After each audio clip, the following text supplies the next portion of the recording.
예수님의 이름으로 기도합니다. 아멘.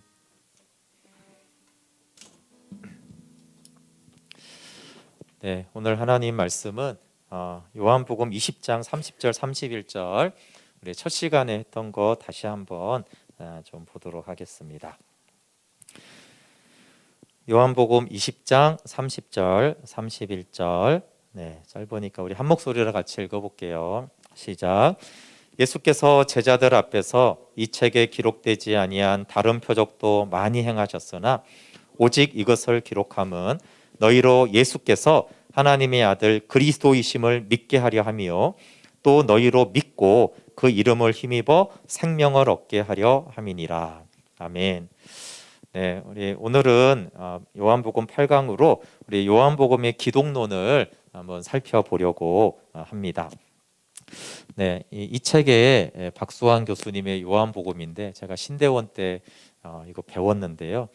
이번에 다시 보니까 기독론을 너무 잘 정리를 했더라고요. 그러니까 요한복음 전체에서 예수님은 누구신가에 대해서 세 가지, 예수님은 하나님의 아들이고 그리스도고 인자다. 그래서 요한복음의 전체 기독론, 왜 이렇게 예수님은 누구신가를 다시 한번 살펴보고 요한복음을 그렇게 보도록 하기 위함인데, 왜냐하면 금방 읽은 대로 기록 목적이 예수님이 하나님의 아들 그리스도이심을 믿어잖아요, 그렇죠?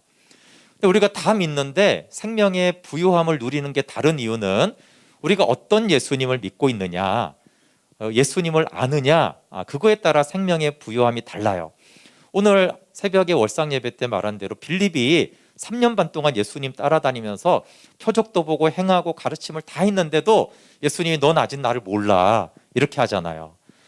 그러니까 단순히 예수님을 아는 게 성경에 예수님이 이런 말씀하셨네, 이런 기적 행하셨네, 이런 게 아니잖아요, 그렇죠? 빌립이 예수님이 너희가 나를 아직도 모르는구나 이렇게 말하는 거는 빌립이 예수님이 하나님의 아들인지를 몰랐어요. 그것도 어떤 아들이에요? 아버지가 그 안에 거하고 아버지 안에 있는 하나님의 아들이신 그리스도를 아직도 몰랐단 말이에요. 그러니까 그 하나님을 알아야 될 때, 그러니까 그 하나님을 믿는 정도에 따라서 이제 생명의 부요함이 달라지기 때문에 예수님이 누구신가를 아는 것, 그것이 중요합니다. 그러니까 당연히 이제 요한복음의 초점은 영생의 현재성이에요. 아버지와 아들을 아는 것이 영생인데, 이 영생을 알려면, 밝히 알려면 아버지를 더 알고 아들을 더 알아야 되잖아요. 그런데 바로 아버지를 아는 게 아니에요, 요한복음은. 예수님 말씀은 나를 보았으면 아버지를 보았다 그랬잖아요, 그렇죠? 그러니까 예수님을 정확히 알면 아버지도 정확하게 아는 거예요. 예수님을 정확하게 보면 아버지도 정확하게 보는 거기 때문에 요한복음은 아버지를 말하지 않고 예수님을 말해요. 왜? 예수님을 아는 게 아버지를 아는 거고 예수님을 본 게 아버지를 본 것이니까 그래요. 그래서 하나님의 아들 그리스도를 잘 알수록 생명의 교제가 부요해집니다. 그래서 요한복음 기록 목적대로 읽으면 이렇게 되고요. 그래서 요한복음 1장을 우리가 살펴봤듯이 1장부터 예수님이 누구신가에 대해서 굉장히 풍성하게 소개해요. 그러니까 예수님이 누구신가에 대한 말인데 다 말씀, 빛, 하나님의 어린 양, 하나님의 아들, 메시아, 이스라엘의 임금, 인자 이렇게 소개하는데, 마태마가 누가복음 이 공관복음서를 보면은 예수님이 그리스도라거나 하나님의 아들인 거를요 비밀로 해요. 예수님이 야 말하지 마 이렇게 한단 말이에요. 그러니까 잘 안 알려져요. 비밀로 해요. 그리고 십자가와 부활 이후에 이분이 그리스도다, 하나님의 아들이다 이렇게 선포되는데, 요한복음은 달라요. 요한복음은 1장부터 끝장까지 처음부터 계속 예수님은 하나님의 아들이고 그리스도다 이렇게 선포하고 공개적으로 말합니다. 그러니까 요한의 최대 관심이 무엇인지를 알 수 있는 거예요. 예수님이 누구신지를 알려주는 것이 요한의 최대 관심이고, 그러니까 그걸 기독론이라고 그러거든요. 예수님이 누구신가를 아는 것을 기독론이라고 하는데, 크게는 이제 하나님의 아들이시고 그리스도시죠. 그러니까 예수님은 하나님의 아들인 거 우리가 다 알아요, 그렇죠? 근데 얼마나 하나님의 아들이라고 요한복음이 말할까? 그러니까 요한복음에는 예수님이 하나님의 아들이라는 말이 28번 나와요. 28번. 그러니까 하나님의 아들이라는 단어로 9번이 나오고 그냥 아들로 19번이 나오는데 다 하나님의 아들을 말하는 거죠. 네, 그래서 좀 길 수도 있지만 이렇게 28번이 나오고 한번 많아서 제가 그냥 PPT로 다 있는데 우리 빨리빨리 그래도 한번 하나님의 아들이라고 이렇게 말한 부분을 주목하면서 한번 같이 좀 읽어보면 좋겠어요. 요한복음 1장 34절 내가 보고 그가 하나님의 아들이심을 증언하였노라 하니라. 1장 49절 나다나엘이 대답하되 랍비여 당신은 하나님의 아들이시요 당신은 이스라엘의 임금이로소이다. 3장 18절 그를 믿는 자는 심판을 받지 아니하는 것이요 믿지 아니하는 자는 하나님의 독생자의 이름을 믿지 아니함으로 벌써 심판을 받은 것이니라.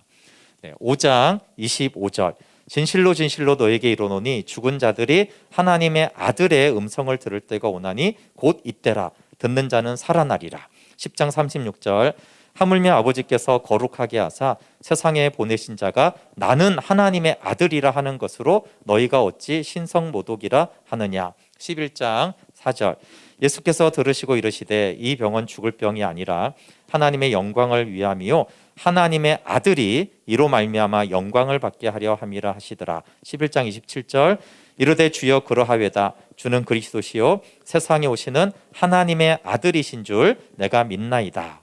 19장 7절 유대인들이 대답하되 우리에게 법이 있으니 그 법대로 하면 그가 당연히 죽을 것은 그가 자기를 하나님의 아들이라 함이니이다.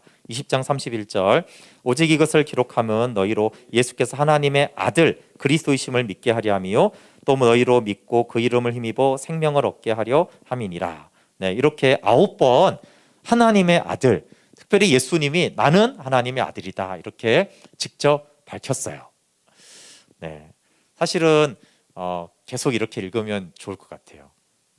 아들은 19번 근데 계속 이렇게 읽으면 설교가 성경만 있다가 끝날 것 같아서 이렇게 구절을 제가 적었어요. 집에 가서 한번 찾아보셔도 괜찮겠습니다.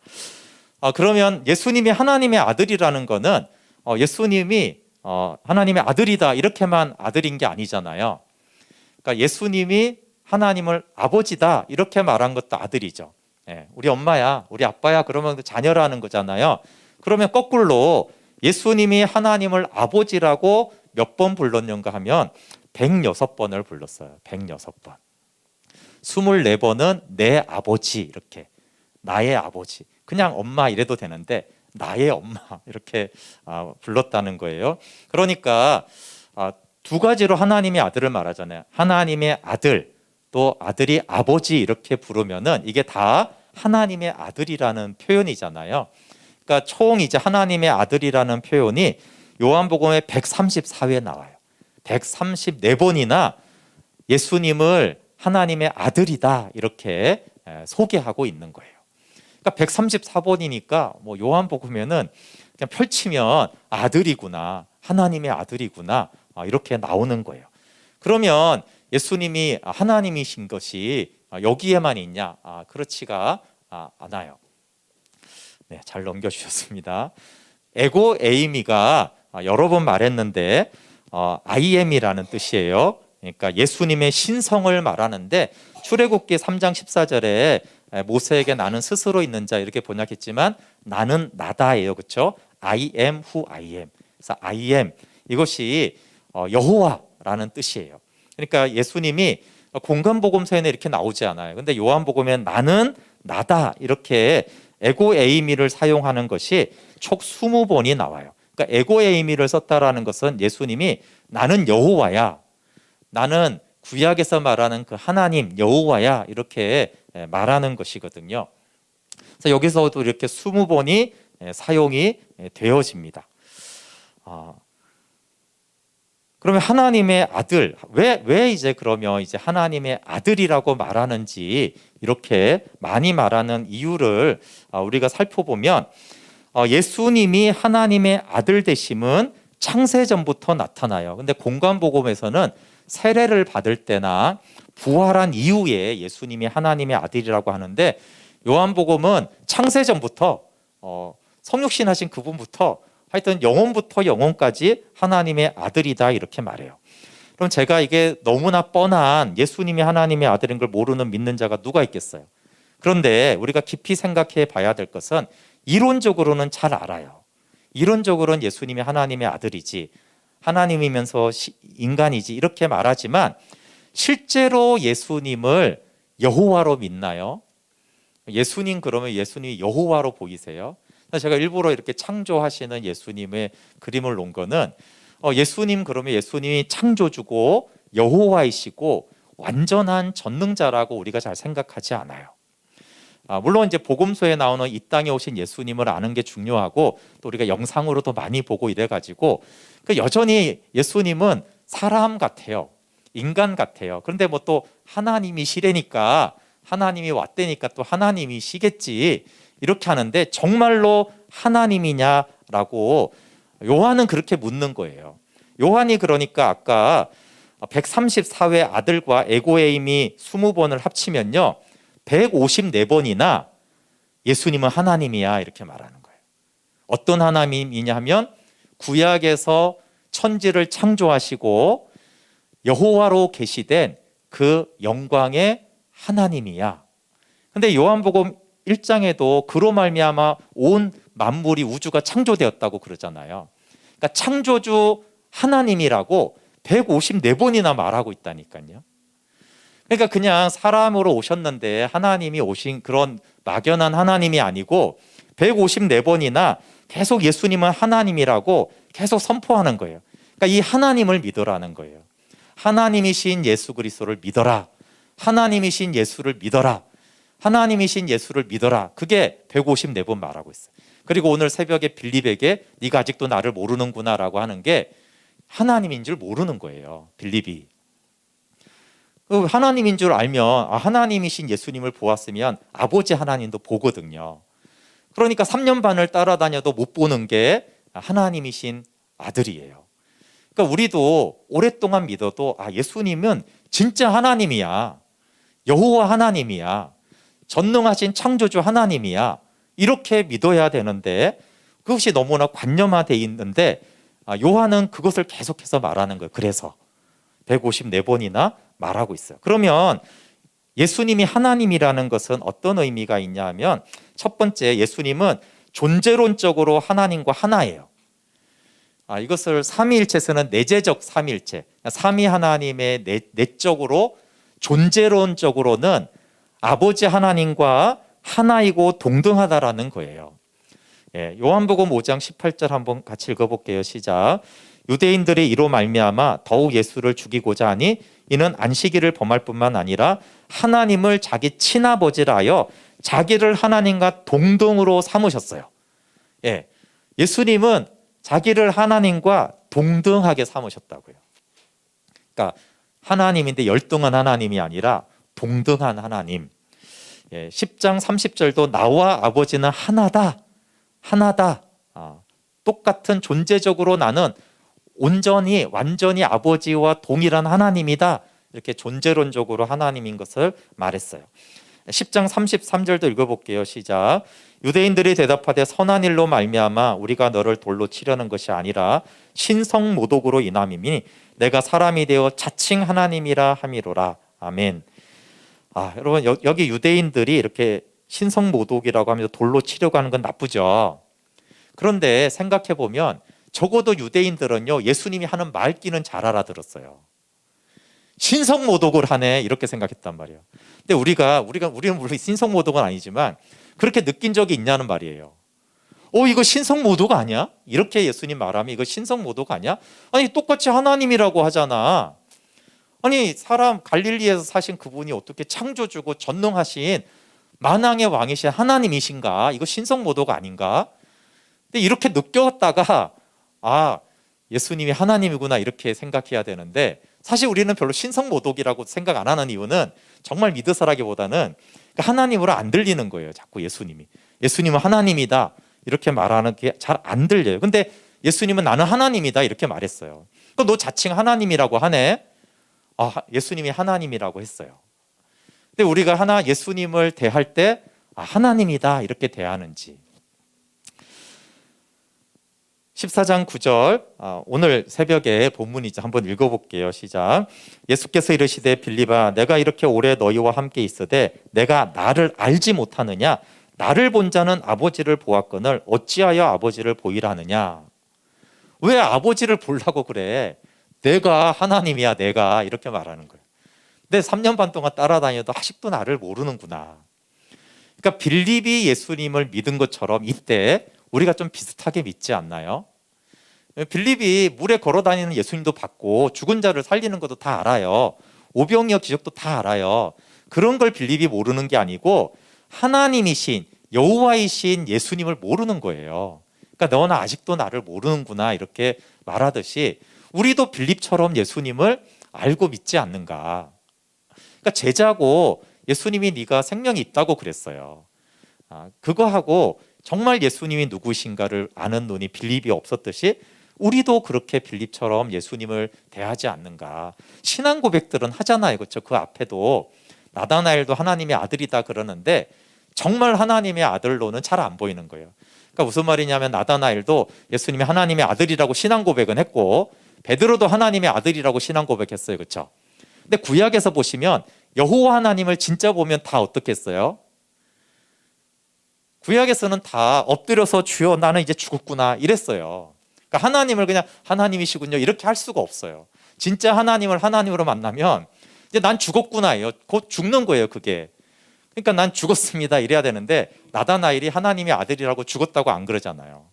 베드로도 하나님의 아들이라고 신앙 고백하고 난 죽었다 안 하고 대들잖아요. 십자가 가지 말라고. 그러니까 여호와 하나님으로 못 대하는 거예요. 제자들도. 근데 계시록의 사도 요한이 부활하신 예수님을 만나고 어떻게 돼요?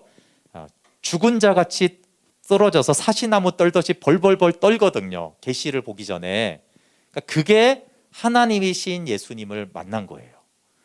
그러니까 사도 요한이 그때. 그러니까 그 하나님이라고 요한은 말하는 거예요.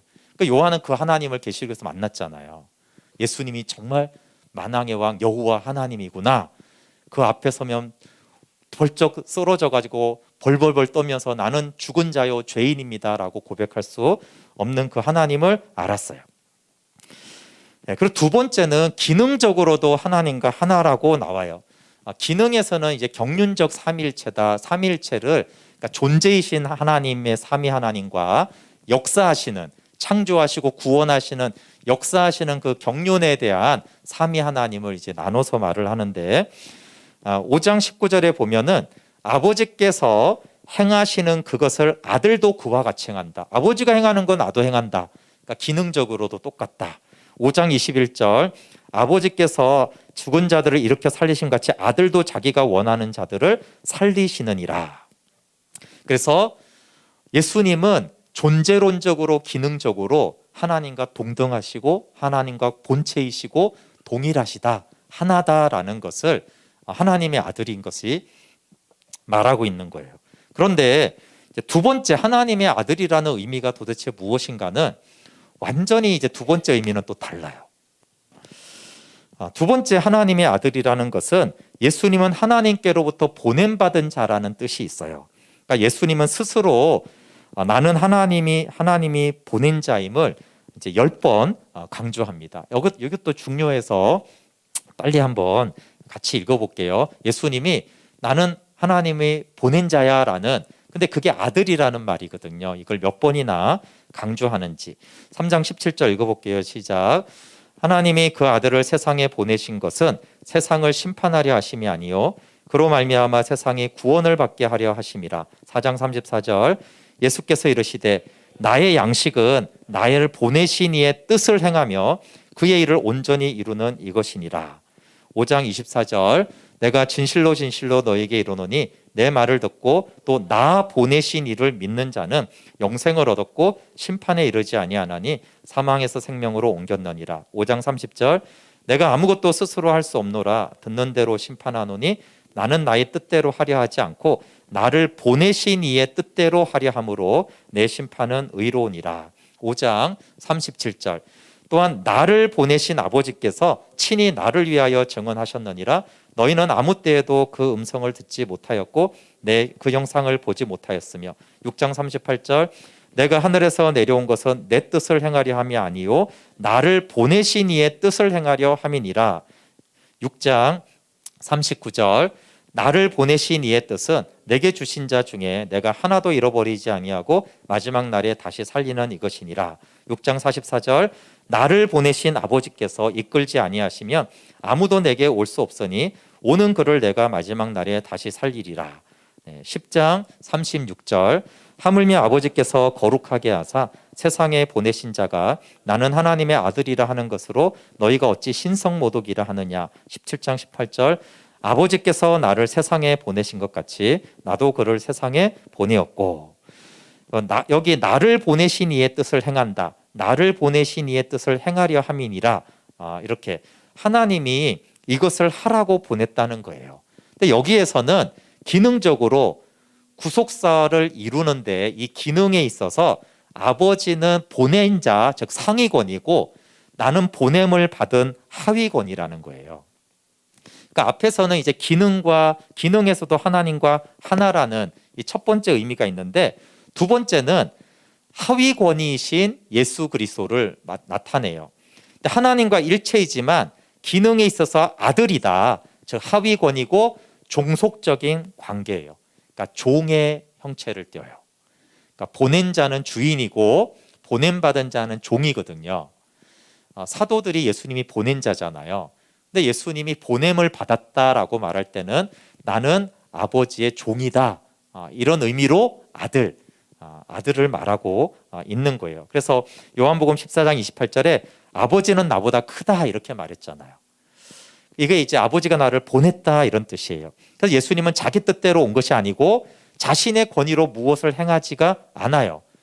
어느 정도로 그랬냐면 나는 아무것도 나 스스로 할 수 없어.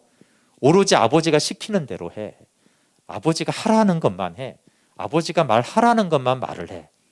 그러니까 종인데 어느 정도의 종이냐면요. 철저하고 완전한 종이에요.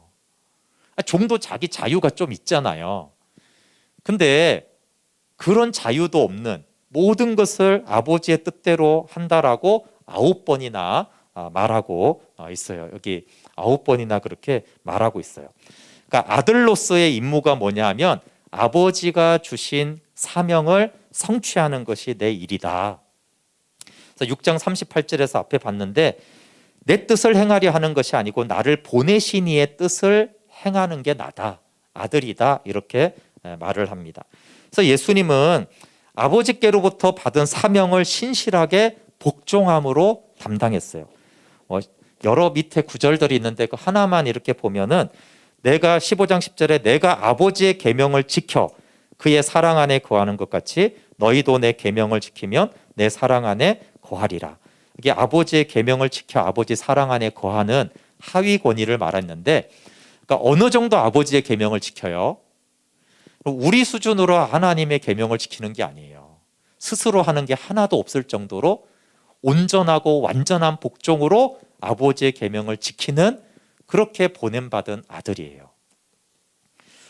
그리고 아들은 4장 34절에 나를 보내신 아버지의 뜻을 행하는 것이 나의 양식이다 이랬어요. 내가 양식은 뭐예요? 내가 살아갈 이유고 살아가는 힘이라는 거예요. 그러니까 아버지의 뜻을 행하는 게 종은 이렇게 좀 슬프잖아요. 그게 아니라 예수님은 아버지의 뜻을 행할 때마다 막 힘이 나는 거예요. 아버지의 뜻을 행하면 막 밥 먹었듯이 막 너무 힘이 나고 너무 막 이렇게 에너지가 생기는 거예요. 그러니까 즐거운 종이라는 거죠. 즐겁게 보냄받아서 행한다 이런 뜻이죠. 여기서 하나님의 아들이 강조하는 것이 두 가지예요. 근데 이 두 가지가 우리의 생각하고 이렇게 정말 달라요. 예수님은 하나님과의 하나됨과 동등성을 강조하는 거예요. 하나님 아버지, 만물이 영원하신 하나님 아버지와 하나이시고 동등하다라는 거. 자꾸 열등한 하나님이거나 이렇게 생각하면 안 된다는 거예요. 동등하신, 동일하신 하나님이다라는 것. 그리고 또 하나는 아들은 하위 권위와 복종, 하위 권위이고 아들의 복종이 굉장히 강조돼. 이게 다 하나님의 아들이라는 두 가지 뜻이에요. 하나님이시고 복종하신 아들이다라고 하는 것이에요. 그래서 존재론적인 또는 본질적인 하나됨과 기능적인 종속이 둘 다 나타납니다. 근데 이게 이제 둘 다 우리한테는 어떤 의미가 있냐면요. 만약에 아들이 아버지보다 좀 못하잖아요. 아버지가 하나님인데 제일 최고 하나님이고 아들도 하나님이지만 좀 열등한 하나님이면 계시가 부족해요. 그러니까 무슨 말이냐면 아버지를 다 보여주지 못한다라는 뜻이에요. 그러니까 빌립에게 네가 나를 봤으면 아버지를 봤지, 이게 안 되는 거예요. 이해되세요? 최고의 신을 열등한 신이 다 보여줄 수가 없어요. 근데 예수님은 나는 똑같은 동일 본질의 동등한 하나인, 나와 아버지는 완전한 하나야. 하나니까 나를 본 게 아버지를 본 거지 0.1%도 부족한 게 없어. 나를 알면 아버지를 완전히 아는 거지. 그러니까 계시에 대한 완전성을 말해요. 완전한 하나님이야지 아버지를 완전히 계시하시죠. 그래서 부족한 하나님을 보여주는 게 아니에요. 예수님은 예수님의 영광은 완전한 하나님의 영광인 거예요. 그러니까 예수님 영광이 따로 있고 아버지 영광은 더 크겠지, 그런 게 아니란 말이에요. 완전히 동등하신 하나이신 것입니다. 그리고 하위권이라는 것은 아들이 보내심을 받고 복종함으로 우리를 구원했잖아요. 그렇죠? 구속사를 이루는 데 있어서는 철저히 복종함으로 예수님이 그 일을 행하셨어요. 근데 왜 이게 여러분 요한복음에서 이렇게 요한이 강조할까요? 그 헬라 이제 문화에서 요한 공동체가 자라갔는데 우리 헬라인들 잘 알잖아요. 고대 그리스 신들, 제우스 이런 신들을 보시면은 신과 인간의 차이가 별로 강조되지가 아니에요. 제우스 신과 인간은 본질이 다르지 않아요. 올림푸스의 신들은 인간보다 좀 더 낫죠. 좀 더 뭔가 능력이 있을 뿐이지 인간하고 크게 본질이 다르지가 않아요. 그래서 요한이 왜 계속 이렇게 말하냐면 헬라 문화에 있는 사람들이 하나님의 아들이다 그러면 원래 우리가 다 문화를 영향을 받는단 말이에요. 그러니까 올림푸스 신들을 믿고 알고 있던 사람들이 예수님이 하나님의 아들이야 그러면 그럼 제우스쯤 되나 보다. 제우스보다 좀 높아? 그러면 그것보다 좀 더 좀 높고 힘센 뭐 하나님의 아들인가 보지, 이렇게 생각하는 경향이 있잖아요. 계속 그거를 깨라는 거예요. 그 개념이 깨져야 된다.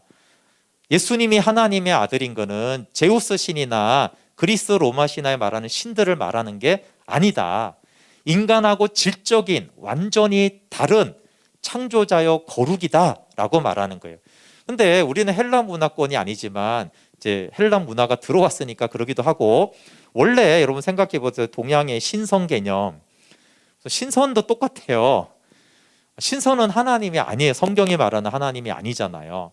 우리보다 뭐 오래 살고 뭐 구름 타고 날아다니고 이런 거 말고는 비슷하잖아요. 그러니까 우리도 자꾸 예수님이 하나님의 아들이야 그러면은 동양적으로 그런 개념을 자꾸 가진다는 거예요. 그래서 요한이 154번이나 아니라는 거예요. 그런 하나님이, 예수님은. 그러니까 동양적인 신선적인 제우스적인 그런 아들로 믿으면 생명을 못 누리죠.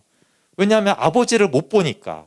그런 제우스 같은 신성 같은 예수님을 알아서는 만물이 그 영원하신 하나님을 보지 못해요. 하나님과 동등하신 예수님, 하나님이신 예수님을 믿을 때 우리가 아버지를 보게 되는 것이죠. 그래서 아예 개념이 다르다. 그 하나님을 성경에서, 개념도 성경에서 완전히 가져와서 그 하나님의 아들 예수 그리스도를 믿어라. 그래야지 생명을 얻고 더 풍성하게 된다. 이렇게 말하는 거예요.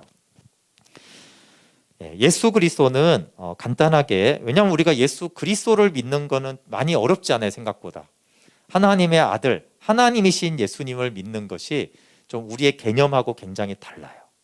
동양적, 헬라적 개념하고 굉장히 다르기 때문에 그래요. 그러니까 유대인들은 하나님이 그런 신관이 아니잖아요. 그러니까 유대인들은 예수님이 하나님이라니까 돌로 쳐 죽이려고 한 거예요. 동양에서는 돌로 안 쳐 죽이려고 그래요. 왜냐하면 그 개념이 아니거든요. 아유, 지가 하나님, 자칭 하나님이라 할 수 있지 뭐 미쳤나 보다. 우리는 그런데 유대인들은 안 그래요. 그 하나님의 이름이 너무 거룩하잖아요. 여러분 많이 들으셨죠? 감히 하나님의 이름이 얼마나 거룩해요? 당연히 제우스, 신선, 옥황상제 우리 이런 거 다 쓰고 말하잖아요. 근데 유대인들이 생각하는 하나님은 여호와, 왜냐하면 이제 여호와인지 몰라요. 이제 야훼가 가장 가까울 거라고 생각하는데 그 발음을 왜 잃어버렸냐면 여호와라고 문자가 있으면 자음밖에 없단 말이에요. 근데 그걸 감히 부르면 안 돼요, 이름을. 그러니까 주라고 다 읽었단 말이에요. 이해되시죠? 네. 하나님이라고 절대 부르면 안 돼요. 하나님이라고 써여 있으면 하나님이라고 눈으로는 보지만 주님 이렇게 말을 해야만 됐어요. 네. 그리고 그 하나님이라는 이름을 이제 말로 표현하면 절대 안 되고, 그래서 성경을 필사해야 되니까 써야 되잖아요, 그렇죠? 근데 여호와 이렇게 나오면 어떻게 돼? 야훼 그러면 딱 내려놓고 가서 목욕하고 회개하고 문제 하나도 없는가 하고 와가지고 여호와라는 단어를 썼단 말이에요. 근데 헬라인이나 동양인 전혀 그렇지가 않아요. 그러니까 유대인들이 생각했던 여호와는 너무나 엄청난 분이에요. 근데 예수님이 내가 여호와다, 하나님이다 이러니까 이게 돌로 맞아 죽어야 되고 막 죽이려고 한 거예요. 그래서 예수님이 하나님이다라는 것을 아는 것이 중요하고, 그리스도라는 표현은 하나님의 어린 양, 그 선지자, 이스라엘의 임금, 메시아, 세상의 구주. 그러면서 요한복음의 중요한 신앙 고백들마다 예수가 그리스도라고 고백해요. 마르다가 11장 27절에 주는 그리스도시요 세상에 오시는 하나님의 아들입니다. 나다나엘도 1장 49절에 당신은 하나님의 아들이고 당신은 이스라엘의 임금입니다.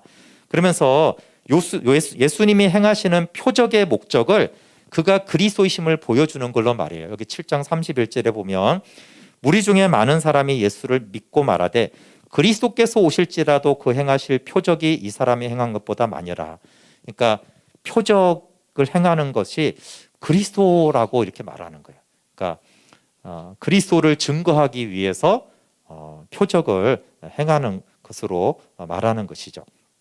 그리고 유대교는 예수님을 그리스도라고 고백하면 출교하고 저주했어요. 그래서 더욱 예수님이 요한복음은 구약이 예언한 그리스도임을 강조해요. 구약이 예언한 그 그리스도다라는 것을 요한은 강조합니다. 마지막으로 우리가 좀 낯선 인자, 다니엘에 나오는 그 인자라는 단어를 요한복음에는 많이 차용을 했어요. 그래서 맹인에게 9장 35절에 내가 인자를 믿느냐? 유대인들의 질문이죠. 12장 34절에 너는 어찌하여 인자가 들려야 하리라 하느냐? 이 인자가 누구냐? 그러니까 인자라는 것은 다니엘서에 영원 전부터 하늘에 선재하신 분이에요. 그 인자가 있는 것은 하늘이에요. 그러니까 3장 13절이나 6장 62절에 그러면 이제 이 인자가 어떤 역할을 하는 것으로 이제 인자기독론이라고 하는데, 요한복음에 하늘과 땅을 연결시켜주는 중보자, 사다리, 문 역할을 합니다. 1장 51절에 하늘이 열리고 하나님의 사자들이 인자 위에 오르락내리락 하는 것을 보리라. 인자라고 할 때 하늘과 땅을 연결하는 사다리로 표현하죠. 3장 13절에 하늘에서 내려온 자, 곧 인자 외에는 하늘에 올라간 자가 없다. 내려왔고 올라가니까 중재가 되는 거예요. 그것을 인자라고 말하죠. 6장 62절에 너희는 인자가 이전에 있던 곳으로 올라가는 것을 본다면 어떻게 하겠느냐? 그러니까 인자는 내려오신 분이고 올라가는 분이에요. 그러니까 하나님의 현현의 장소죠. 두 번째 인자는 고난을 통해 영광을 얻으실 왕이에요. 그래서 인자는 고난의 맥락에서 많이 나옵니다. 요한복음 3장 14절 15절에 모세가 광야에서 뱀을 든 것 같이 인자도 십자가에 들려야 하리니 이는 그를 믿는 자마다 영생을 얻게 하려 함이니라. 12장 23절에도 예수께서 대답하여 이르시되 인자가 영광을 얻을 때가 왔도다. 이제 십자가에 죽을 때가 왔도다. 이렇게 말해요. 그러니까 인자는 고난을 통해서 영광을 얻으실 왕으로 나옵니다. 특징은 처참한 고난이 아니에요. 요한복음에는 고난을 통해서 영광을 얻고 생명을 주는 왕이에요. 그래서 십자가에 못 박히는 것은 높아지는 순간이고 영화의 순간으로 요한복음은 기록을 해요. 세 번째, 하나님의 심판을 지상에서 집행하는 하나님의 대행자예요. 그래서 인자됨으로 말미암아 심판하는 권세를 줬다. 내가 인자이기 때문에 심판하는 권세를 받았다 이렇게 말하는 거예요. 9장 39절에도 예수께서 이르시되 내가 심판하러 이 세상에 왔다. 네, 그럼 이제 인자는 어떤 의미가 있냐면 이제 결론이 이것인데, 인자는 예수님이 하나님의 아들 되심과 그리스도이심을 함께 증거하는 기독론을 인자라고 말하는 거예요. 인자. 하나님의 아들은 하나님이신 것을 강조하고요. 그리스도는 성육신하여 사람이 되셔서 우리의 구원자를 말해요. 근데 그런 인자는 하나님이며 사람 되신 그 예수님을 한 번에 말할 때 인자, 신성과 인성을 함께 말할 때 그래요. 그래서 하나님의 아들 그리스도를 한 단어로 만약에 말한다면 인자 이렇게 말하는 거예요. 그래서 인자는 보냄을 받았다고 할 때 언제나 스스로 내려온 것으로 나와요. 그러니까 아들 이렇게 요한복음에 나올 때는 언제나 나는 아버지가 나를 보냈다 이렇게 나오고요. 아들은 인자 이렇게 나올 때는 내가 스스로 왔다 이렇게 말해요. 그러니까 인자라고 할 때는 종속된 아들이 아니고 하나님과 독립적인 하나님 곁에 앉아있는 하나님이라고 나와요. 기독론을 요약하면 이렇습니다. 첫 번째 하나님의 아들이에요. 근데 이 아들에서 이제 주목할 것은 존재론적으로 하나님과 하나라는 거예요. 여기서 우리가 보통 생각하는 하나님의 아들이신 예수님보다 존재론적으로 하나님이니까 훨씬 예수님은 높으신 하나님이라는 거예요. 위대하신 하나님이라는 거예요. 그런데 기능적으로 또 하위 권위로서 복종했다고 했잖아요. 그런데 우리가 생각하는 예수님의 개념보다 요한복음을 보면 예수님은 정말 낮아지신 종 중에서도 종이에요. 철저하게 복종하는 종, 아무것도 스스로 하지 않는 종, 그런 종이 세상에 없어요. 그만큼 낮아지신 하위 권위에서 겸손하게 복종하신 예수님을 보여요. 우리는 이렇게 애매한 예수님을 좀 믿잖아요. 조금 높으시고 조금 낮으시고 이렇게 하는데 요한복음 굉장히 극과 극을 말해요. 예수님은 우리의 상상을 초월하는 높고 위대한 하나님이야, 여호와 하나님이야, 말해서도 입 밖에 내서도 안 될 그 위대한 여호와야 이렇게 말하면서 한편으로는 아버지에게 철저하게 복종하는 종이시다, 아들이다 이렇게 말해요. 두 번째는 구약이 증거하는 다윗의 자손 그리스도를 말하고, 인자는 하나님의 아들 그리스도, 신성과 인성을 한꺼번에 말하니까 그 안에 중보자가 될 수 있잖아요. 사다리가, 그렇죠? 예수님 안에 신성과 인성이 있으니까 그 인자는 아버지와 우리를 연결해주고 구원해주는 중보자가 돼요. 그래서 십자가와 관련돼서 인자가 많이 돼요. 그래서 예수님을 알 때 예수님은 하나님 성령님, 우리가 이성으로 생각해도 훨씬 높고 창조주고 여호와라는 것을 알게 해주시고, 그리고 그분은 나는 보냄받은 자라고 했을 때 철저하게 복종하는 예수님을 봐야 돼요. 그러면 우리한테 마지막으로 중요한 것은, 우리가 하나님의 자녀라는 것은 하나님의 아들들이 됐잖아요. 그러면 하나님의 아들이 그렇다면 하나님의 이제 양자된 아들인 우리는 어떻겠어요? 그러니까 우리가 하나님의 자녀다, 우리가 하나님의 아들이다라고 했을 때 우리는 우리가 생각하는 내 영적인 신분을 정말 높게 둬야 돼요. 이해가 되세요? 헬라적으로 신선처럼 그렇게 생각하면 안 된다고요. 제우스가 된 게 아니에요. 우리가 하나님의 아들이라는 것도, 아들이 생명이 들어와서 하나님의 아들이 된 것도, 이거는 엄청나게 존귀하고 위대하고 높은 생명이구나, 정말 여호와의 종족이 되었구나, 이게 말로 표현할 수 없죠. 말로 표현할 수 없는 그 너무나 존귀하고 영광스러운 존재로 내가 거듭난 새로운 피조물, 새 생명이구나. 그래서 우리 새 생명은 우리의 생각을 초월하는 엄청나게 위대한 하나님의 존귀한 자가 됐다라는 거예요. 아버지와 교제할 수도 있고. 근데 또 하나는 아들은 보냄받은 하위권이라고 했잖아요. 그러면 예수님이 복종으로 성취했고, 예수님은 아버지의 뜻을 행하는 것이 양식이라고 그랬어요. 그러니까 즐겁다고 했잖아요. 예수님 억지로 복종한 게 아니라는 거예요. 복종하여 아들 안에 거하였는데, 그것을 보면 예수님은 저절로 자기 부인이 됐고 저절로 정도가 아니라 자기 부인이 너무나 즐거우셨던 분. 우리는 자기 부인하면 너무 힘들잖아요. 근데 예수님은 보냄받은 자를 계속 여러분 살펴보시면 나는 자기 부인하는 게 너무 기뻐, 너무 즐거워. 그래서 아버지의 뜻을, 내 뜻이 아니고 아버지의 뜻을 행하면 막 너무 힘이 나고 너무 즐겁고 기쁨이 돼. 이렇게 말하는 거예요. 아, 그렇구나. 내 안에 있는 아들의 생명은 그런 생명이라는 거예요. 근데 그러니까 아들의 생명으로 안 하면 우리는 자기 부인처럼 고통스러운 거 없잖아요.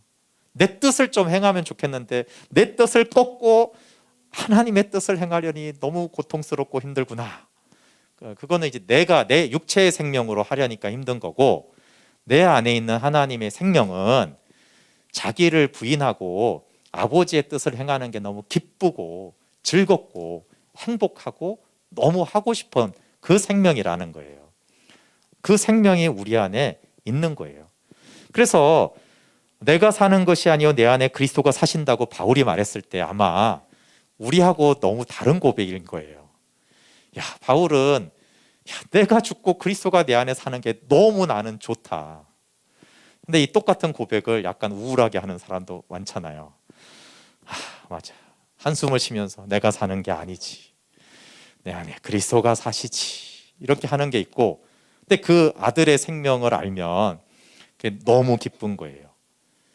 자기 부인이, 그러니까 예수님의 복종은 예수님을 나쁘게 말하는 게 아니라 예수님은 아버지의 뜻을 행하는 이 복종과 자기 부인을 너무나 기쁘고 적극적이고 힘이 생기는 거예요. 그러니까 뭐 자기 부인할 거 없나? 우리 아이들이 막 재밌는 거 엄청 찾듯이 예수님은 막 그것만 찾는 거죠. 그래서 하나님의 아들은 하나님 노릇하는 게 아니라 즐거이 자기를 부인하는 자인 거예요.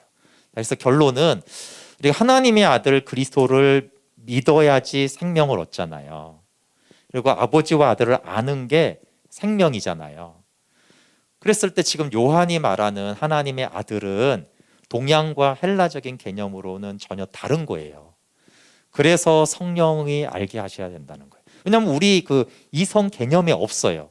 우리의 문화 개념이 없는 하나님의 개념인데 그 하나님이 오셨다라는 거예요. 그리고 그 하나님이 우리의 안에 계시다라고 말하는 거예요. 그 하나님이 우리를 위해 죽으셨고 용서하셨고 우리를 품으셨다 이렇게 말하는 거잖아요. 그래서 요한은 또 하나는 그렇게 또 어떻게 하나님이 그렇게 복종하실 수가 있어요? 그것도 상상이 안 되는 거예요.